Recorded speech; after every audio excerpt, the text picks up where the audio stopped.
Welcome to Career Tools. This week, the T-shaped professional.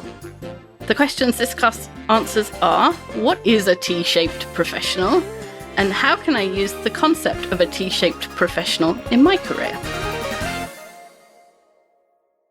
Hey folks, Mark here. You're listening to a cast about career, and the most effective tool I've ever learned in terms of advancing my career was learning that communication is what the listener does, which is what we teach at our Effective Communicator Conference. It's our most fun conference. It's challenging. You're going to be asked to communicate differently depending upon the behaviors of somebody right across from you in a live conversation. It'll stretch you and it'll grow you. And I hope it will be for you the same thing it was for me, the most important thing I ever learned about working with people who are different than me. So come to the website and sign up for the ECC. Manager Tools started with a mission, with an idea that all of our casts would be evergreen. They would be timeless, not timely. And so we don't normally follow fashionable topics. We focus on the things that are basic to every career and have been basic to every career from the day careers started and will be for another 1,000 years. And so we stick with that. And T-shaped professional is a fashionable term, but the reason we're covering it is because although it's a fashionable term, it is actually a concept that's been around forever. It's a new name for an old thing, and so it fits. It's been important forever. There's a reason for that. It's because people that are T-shaped or any of the other words that we're going to use for that are more effective in the workplace. And so we're going to talk about what it is and how you can use it. Yeah, our outline for today is very simple.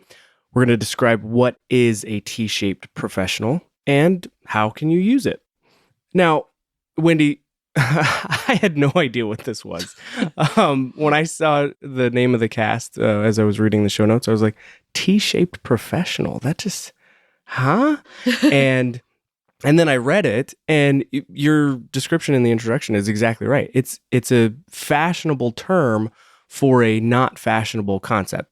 I think as we get into it, most people will probably understand and resonate with this pretty quickly. So this may not be the longest Career Tools cast because I think a lot of people are going to understand and pick this up pretty quickly. But a T-shaped professional is a person with deep skills in one area. So if you're imagining a T, right, that vertical line, T right, a letter. capital T, and of that vertical line that runs up and down, that's the depth of skills in one area. And then this person is also good at working with others or collaborating within a network or an organization, a group of people. And so the cross-discipline collaboration is represented by that horizontal bar at the top of the T, right? So according to Wikipedia, the earliest reference using this terminology is in the 1980s and 1990s. But very recently, it's become popular again. And we'll talk about the areas in which it's become popular in a second. But before that, we'll do some history. And this concept has always been around. When I graduated, every company was looking for well-rounded graduates. That was the term. And that is not a contradiction with T-shaped. You'd think that a ball of well-roundedness and a T-shape would be contradictory. They are in geometry, I guess. But actually what it meant was, although you had knowledge of a specialist area, you could demonstrate people skills and the ability to read financial data and work with technical people and all of the other things. That was the well-rounded part. And effectively, it's the same thing as the T-shape. It's just a different description. And the most desirable candidates were academically and technically strong, but also had the soft skills, the ability to work with others and to communicate and all of those things that we talk about. And that's why we have all of those interview questions about hobbies and outside activities. They were never an attempt to connect with candidates, which is what people used to say. There was a period where they were recommended. Sometimes you hear something, like the acronym POSH, P-O-S-H, people say it stands for port out, starboard back, and it was starboard home, and it's like where the best where the best cabins were on big ships when liners. And actually, it's not true. It's a sort of, we had the word and then somebody made that explanation to fit. And that's kind of what happened with the questions about hobbies. We had them, and then somebody made this explanation that fit the fact that they wanted to ask about hobbies and said it's a way to connect with candidates. And for the candidates, you put your hobbies on your resume because it's a way to connect with the interviewer. And that's all rubbish. What they were originally was an attempt to see if the candidates could work with others in different backgrounds and deal with success and failure and persevere and communicate and all the soft skills. And because graduates don't have a lot of work history, especially when I went to college, it was rare to work at the same time. You might work on during the vacations, but to work and study at the same time was pretty rare. So we didn't have a lot of work experience to demonstrate that. And so they would ask us questions about other things we'd done, for instance, scouts or, those kind of hobbies or extracurriculars. Anything where we had to go to practices and work in a team, all of those kind of things, because they were the only way that they could find out if we had those skills. And so you only need to ask those questions if someone doesn't have a lot of work experience in order to get the examples of the soft skills that you need. And this whole connection thing came later. Yeah. So this is one of those terms, right, I think of that goes with other similar concepts, right? Mm-hmm. Like the term well-rounded, right? Or any of the other terms that describe the same attributes. That's pretty prevalent, right? I mean, you can look back in literature dating all the way back to Aristotle. The concept of the T-shaped professional is not new. It's just a new name for something that really most people have always considered this type of individual as desirable, right? I mean, or this breadth and depth desirable. In fact, I would say that, you could probably argue that the first Manager Tools cast, which was the solution to a stalled technical career, is kind of endorsing this concept. Exactly. It's about a technical specialist who finds it difficult to work in teams because it doesn't have any soft skills. Mm-hmm. It's exactly the same thing. So one reason the T-shaped professional term is suddenly everywhere is that the company PR departments, which have nothing to do with hiring or actual work, want to show that they're on top of the latest trend. And Forbes called T-shaped teams a couple of months ago the future of work.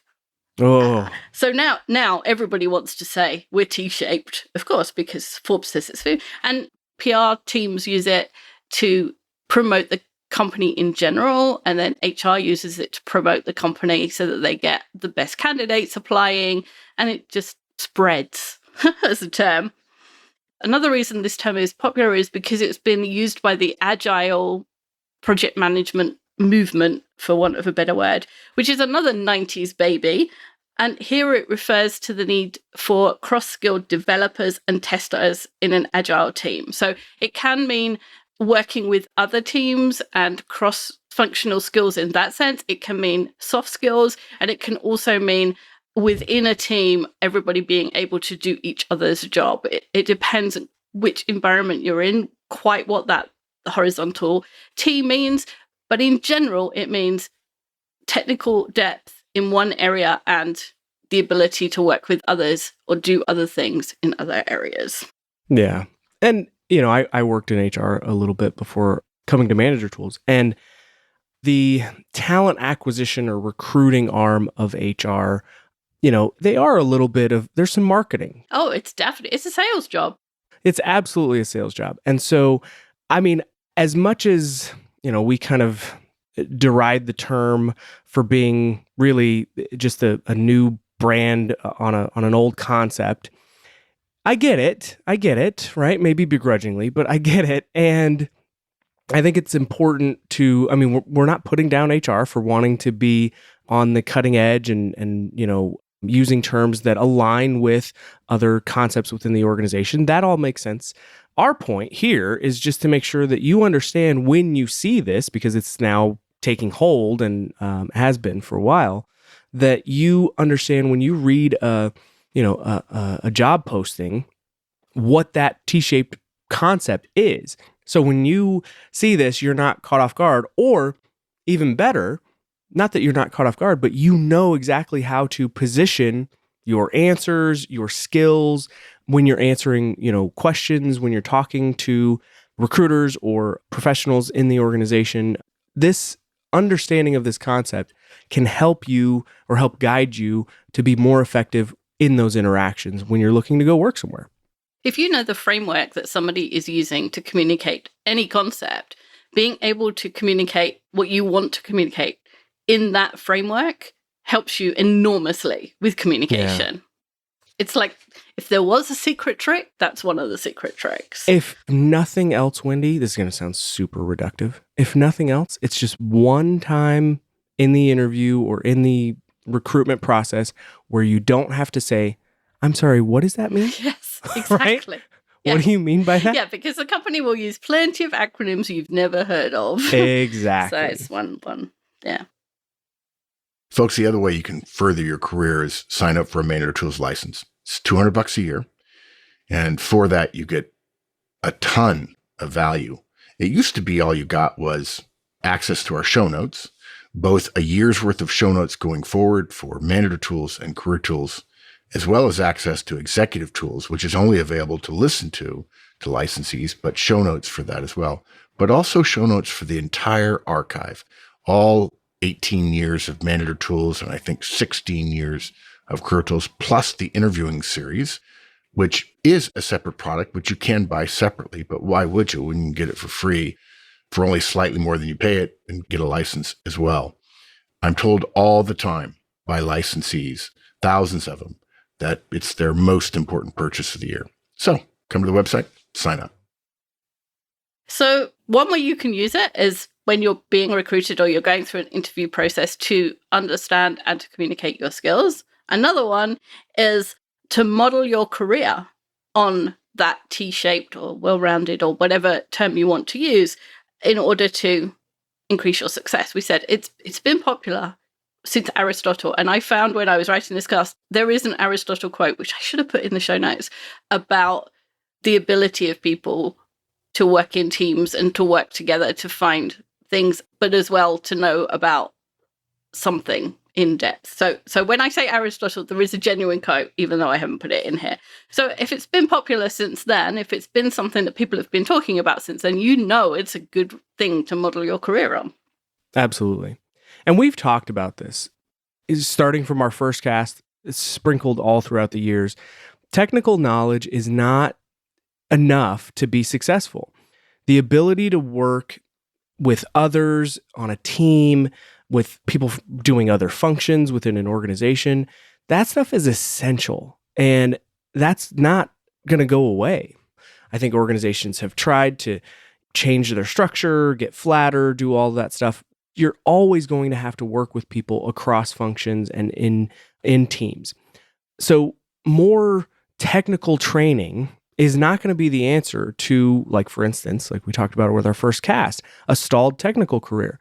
It's building the relationships with people by communication, shaking hands, asking about people's personal lives, increasing all of those quote unquote soft interpersonal skills, right? If you're stuck in a technical career, go back to our very first podcast, and that'll help kind of frame this concept for you. Absolutely. And communication is something we can all get better at. Communication is a good part of this cross-team collaboration and so on. And none of us, I think, go more than a week without having to say, I'm sorry, that's not what I meant. Or someone saying, I don't understand, and you have to say it again. And I probably say I don't go a day without saying it. And it's not just the words that we use that trip us up. It's the way we say them and our body language and our facial expressions. You can say the phrase, if your boss asks you, can I give you some feedback? And you go, yes. But your face says, oh God, no, this is just one more thing today. I can't take it. Your boss can hear the word, but that also see the opposite and is going to think, well, actually, that yes was a no. Right. And those are the kind of things that we do every day. And those are the things that confuse other people when our words say one thing and our face says another or whatever. And if if we want to achieve success in collaboratively working with others, we have to understand how communication works and then work on communicating better with other people. And if you haven't heard us say empty disc in the last month, you've been living under a rock. No, empty disc is the way that I learned this, and it's the easiest way to get better at communicating with others, because you learn very quickly what's important to them and how they prefer to communicate. And so you just do that. And it's amazing how much easier every conversation gets. Yeah. And, this cast is not designed to be a plug for Empty Disc, but the brilliance of Empty Disc is, and maybe I'm, biased because I teach people this stuff, but the brilliance of it is there are other tools out there. There are other things, other programs, other trainings about communication, and they go much deeper into, personality, and there's all sorts of other things that, how you were raised and, all of this stuff. And Empty Disc is purely about behavior. It's about what people do, right? And because it breaks it down, I think, so simply, it's so much easier to actually take action. Yes. And if you're familiar with career tools and manager tools, that's what we're all about. We want you to have information that you can take action on, right? Actionable guidance. That's what we're all about. And so if something is too complex or too convoluted, it's going to be much harder for you to let the rubber hit the road, right? And so, yeah, not that we're trying to, plug Empty Disc, but we kind of believe in it. So, empty. Yeah, exactly. So when you're considering training opportunities, don't plump for the interesting technical specialist opportunities. Instead, take a step back and ask, what letter am I? Or at least if you use the T-shape as a model, how would your skills map to it? Are you a strong T with a broad horizontal stroke, or a slightly lopsided one? It's entirely possible that you don't have enough technical skills and your T is a little stunted, right? It's not the tallest of Ts. Most of us only think about this stuff at a pivotal point in our career, when we're changing jobs, instead of while we're in the job that we're in, which is when we can usually accomplish the most or make the most headway in changing the shape of that letter. It's when we're in the job that we have the chance to learn new things, not when we're in that middle ground, that area where we're transitioning. Another way you can use that thought of the T is that broad knowledge is very helpful when trying to solve problems. So, for example, you might not have enjoyed geography class at school, but when the question is, how soon can we get the part that we need for our machine, knowing roughly where a place is helpful. And in the US, knowing roughly which of the 5 places that have the same name is likely to be the one with the parts factory is really helpful, because there's a lot of places with the same name here. And so it's a small thing, a thing that you probably would never consider, I should brush up on my geography. But if one of the things you need to do is ferry parts around the country, then actually knowing where places are relative to each other is useful information. And you can add that to the horizontal bar of your T. And sometimes it's really small things, like knowing how to print on a printer that isn't the one your team normally uses. And for some reason, your team is in a war room, they're in a conference room on a different floor, and now they need to print to that printer. And knowing, how the printers are coded so that you can get a print to the one that's nearest you is really helpful when people are stressed and there's a deadline and, there's all sorts going on. So don't turn knowledge down. It's a bit like our guidance on building a network. Build indiscriminately. Don't worry about who it is, just build the network, build the relationships. This is, don't turn down knowledge. It doesn't matter that you can't think of how you might need it later. Just add it to your stack, because you never know when it might come in useful. Absolutely. And I would say all knowledge, but even knowledge from other disciplines is going to be helpful, right? In really 2 ways. First, if you're learning from someone in another discipline, you're right in the middle of a great opportunity to build a relationship. Your interest in something that is important to them is practically the catalyst for a relationship, right? So you have a brilliant opportunity there to take advantage of talking to them about stuff that they're at least have a vested interest in. Exactly. Right. And then secondly, you can bring that knowledge back and apply it to your discipline. Another opportunity to share information and even build relationships among your team, right? Sharing, hey, here's what I learned. This is what I'm not a silo of information. I want to share this information.